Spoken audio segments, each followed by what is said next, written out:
ನಾವು ಟಾರ್ಗೆಟ್ ಮಾಡ್ತಾ ಇರೋದು ಬರೀ 20% ರೋಡು, ಇನ್ನು 80% ರೋಡ್ ಇದೆ. ಅಲ್ಲಿ ಅವರು ಯಾರು ಬೇಕೋ ಅಲ್ಲಿ ಹೋಗಿ ಮಾಡಲಿ, ಅಲ್ಲೇನು ನಾವು ರಿಸ್ಟ್ರಿಕ್ಟ್ ಮಾಡಿಲ್ಲ. ಮುಖ್ಯ ರಸ್ತೆಗಳು ಎಲ್ಲಿ ಜನ ಓಡಾಡೋರು ಜಾಸ್ತಿ ಇದ್ದಾರೆ, ಟ್ರಾಫಿಕ್ ಜಾಸ್ತಿ ಇದೆ, ಅದನ್ನು ಮಾತ್ರ ನಾವು ಈಗ ಸದ್ಯಕ್ಕೆ ಕೈಗೆತ್ಕೊಂಡಿದ್ದೇವೆ. ಇನ್ನು 80% ರೋಡ್ ಇದೆ, ಅಲ್ಲಿ ಅವ್ರು ಏನಾದರೂ ಮಾಡ್ಕೊಳ್ಳಿ, ಅಲ್ಲೇನು ನಾವು ರಿಸ್ಟ್ರಿಕ್ಷನ್ ಮಾಡಿಲ್ಲ.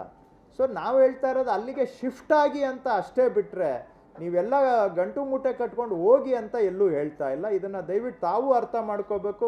ನಾನು ಇದನ್ನು ಆಗಲೇ 20 ಬಾರಿ ಹೇಳಿದ್ದೇನೆ, ಆದರೆ ನೀವು ಅದು ಯಾಕೋ ಕೇಳಿಸ್ಕೊಳ್ಳಾರ್ದಂಗೆ ಮತ್ತೆ ಕೇಳ್ತೀರಾ.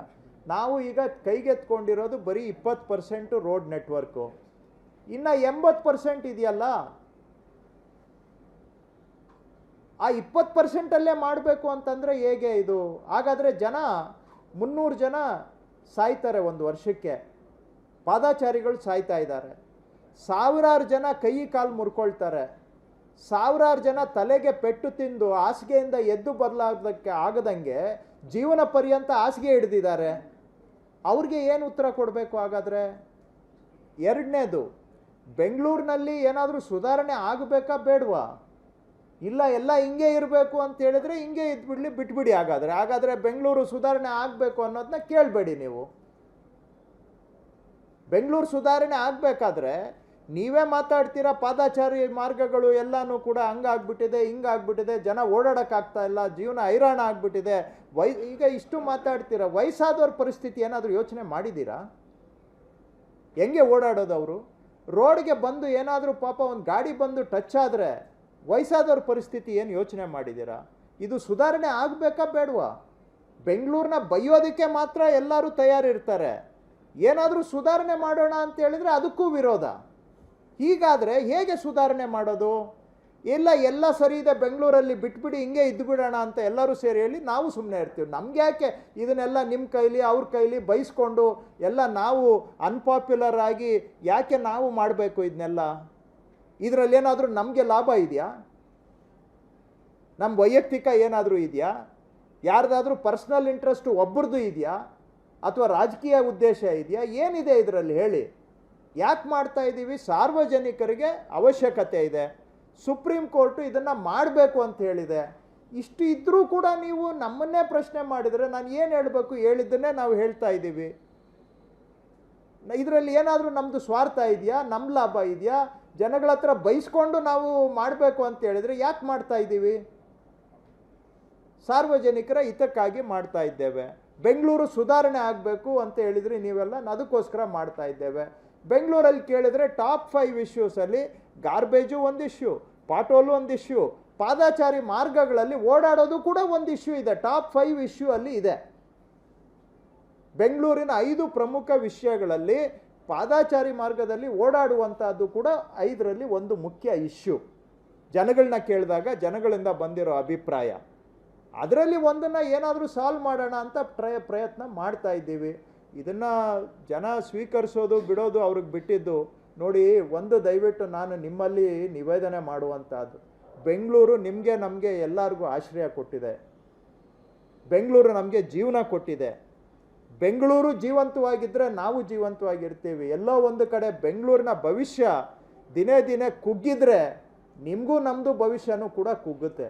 ಅದಾಗೋದಕ್ಕೆ ಮೊದಲು ಬೆಂಗಳೂರನ್ನು ಸುಧಾರಣೆ ಮಾಡಬೇಕು ಅನ್ನೋದು ಸಂಕಲ್ಪ ಅಷ್ಟೇ. ಆದರೆ ಇವತ್ತು ಕೆಲವರು ಆದರೆ ಸಾರ್ವಜನಿಕರು ಸಪೋರ್ಟ್ ಮಾಡ್ತಾ ಇದ್ದಾರೆ, ಪಬ್ಲಿಕ್ಕಲ್ಲಿ ಸಪೋರ್ಟ್ ಇದೆ. ಅದಕ್ಕೆ ನಾನು ಅವರೆಲ್ಲರಿಗೂ ಧನ್ಯವಾದ ಹೇಳ್ತೇನೆ. ಯಾರ್ಯಾರು ಪಬ್ಲಿಕ್ ಸಪೋರ್ಟ್ ಮಾಡಿದ್ದಾರೆ ಅವರಿಗೆಲ್ಲ ನನ್ನ ಧನ್ಯವಾದ.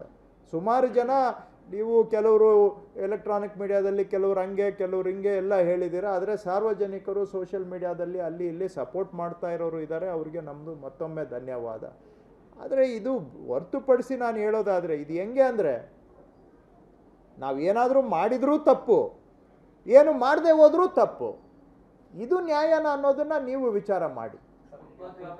ಇದು ನಾವು ಮಾಡ್ತಾ ಇರೋದು ಎಲ್ಲ ಕಾನೂನು ಪ್ರಕಾರ ಇದ್ದರೂ ಕೂಡ, ಕಾನೂನು ಪ್ರಕಾರವಾಗಿ ಮಾಡಿದರೂ ಕೂಡ ಕಾನೂನು ವಿರುದ್ಧವಾಗಿ ಮಾಡೋದನ್ನ ನಾವು ನೋಡಿಕೊಂಡು ಸುಮ್ಮನೆ ಇರಬೇಕು ಅಂತ ಹೇಳಿದ್ರೆ, ಏನಾದರೂ ಮಾಡಿದ್ರೇನೂ ತಪ್ಪು, ಮಾಡದೆ ಹೋದರೂ ತಪ್ಪು. ಬೆಂಗಳೂರು ಸುಧಾರಣೆ ಮಾಡಬೇಕು, ಮಾಡಲಿಲ್ಲ ಅಂತ ನಮ್ಮನ್ನು ಟೀಕೆ ಮಾಡ್ತೀರಾ, ಮಾಡೋಕ್ಕೆ ಹೋದರೆ ಟೀಕೆ ಮಾಡ್ತೀರಾ. ಯಾರೋ ನೆನ್ನೆ ಕೇಳ್ತಾ ಇದ್ರು ನಿಮ್ಮ ಬಿ ಜೆ ಪಿಯವರು ಅಲ್ಲಿ ಆ ಥರ ಈ ಥರ ಮಾತಾಡಿದರು ಅಂತ. ಮುಖ್ಯಮಂತ್ರಿಗಳು ಅದಕ್ಕೆ ಮುಖ್ಯಮಂತ್ರಿಗಳು ನೆನ್ನೆ ಉತ್ತರ ಕೊಟ್ಟಿದ್ದಾರೆ. ಮಾರ್ಚ್ ತಿಂಗಳಲ್ಲಿ ಮಾನ್ಯ ಮುಖ್ಯಮಂತ್ರಿಗಳೇ ವಿಧಾನಸೌಧ ಕಾನ್ಫರೆನ್ಸ್ ಹಾಲು 334 ಕಾನ್ಫರೆನ್ಸ್ ಹಾಲಲ್ಲಿ ಎಲ್ಲ ಬೆಂಗಳೂರಿನ MLAಗಳನ್ನ MP ಗಳನ್ನ ಮೀಟಿಂಗ್ ಕರೆದಿದ್ರು.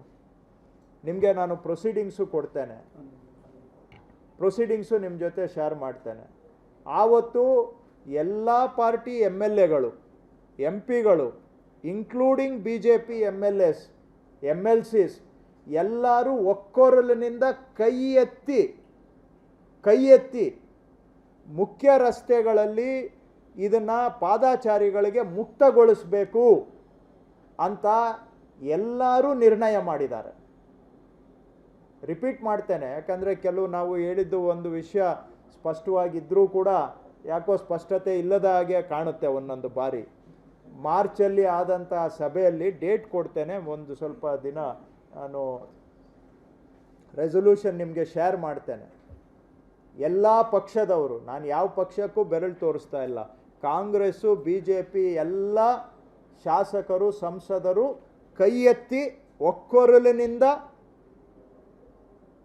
ಸರ್ಕಾರ ಇದನ್ನು ಎನ್ಫೋರ್ಸ್ ಮಾಡಬೇಕು, ಪಾದಾಚಾರಿ ಮಾರ್ಗಗಳನ್ನು ಜನ ಓಡಾಡೋದಕ್ಕೆ ತೆರವು ಮಾಡಿ ಕೊಡಬೇಕು ಅಂತೇಳಿ ನಿರ್ಣಯ ಆಗಿದೆ, ಸರ್ವಾನುಮತದ ನಿರ್ಣಯ. ಅದನ್ನು ಈಗ ಅನುಷ್ಠಾನ ಮಾಡ್ತಾ ಇದ್ದೇವೆ, ಸರ್ವಾನುಮತದ ನಿರ್ಣಯವನ್ನು ಅನುಷ್ಠಾನ ಮಾಡ್ತಾ ಇದ್ದೇವೆ. ಇಷ್ಟು ತಮ್ಮ ಗಮನಕ್ಕೆ, ಇನ್ನು ಉಳಿದಿದ್ದು ನಿಮಗೆ ಬಿಟ್ಟಂಥ ವಿಚಾರ.